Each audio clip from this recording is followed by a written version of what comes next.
Can you tell us a little bit about the evolution of your process? And you mentioned you started as a drawer and a painter, and then you got known for your paintings on the negatives. Mm-hmm. You want to talk a little bit about how your work has evolved over time? I think, you just go through different stages in life. I mean, I'm not taking the same pictures I took, when I was 20. There is a thread in the work that you can see, but if you look at a retrospective of mine, it feels like a group show. Some things are done humorous, some are portraits. Every picture tells is for a different reason.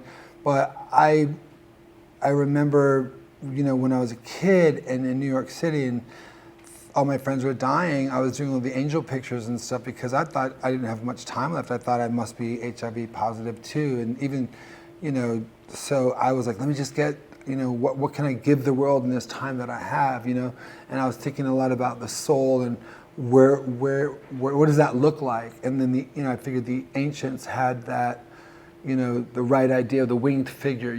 I can't think of another way to express the idea of a soul than a winged figure. So that time was the best of times and the worst of times. And being in New York City in the East Village was incredible. It was utopia. Marcus was there painting trains, bombing trains with his spray paint cans, and making artwork on them. I mean, really great work. And then when AIDS happened, it was like COVID, but everyone died. Like there was no survival, at that time. At that time, people were dying so fast.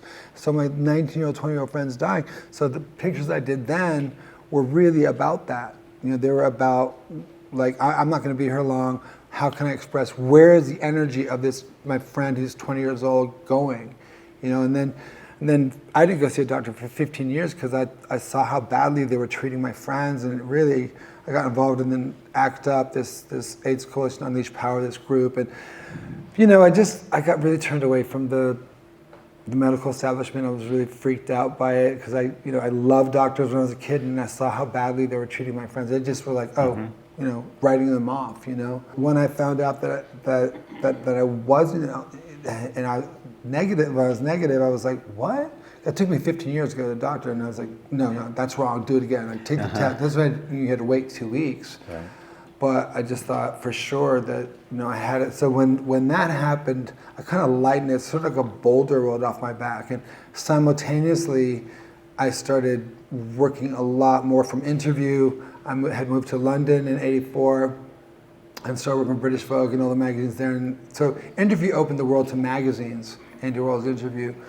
And that sort of, was an explosive time. And looking back now, I can see how it was that, not thinking I'm dying, and then suddenly all this color, I was printing in the darkroom, I was printing in black and white, 6 years in black and white, 6 years in color, so 12 years. I was either in a nightclub, in a photo studio, or in a dark room. So I had the dark ages of my life.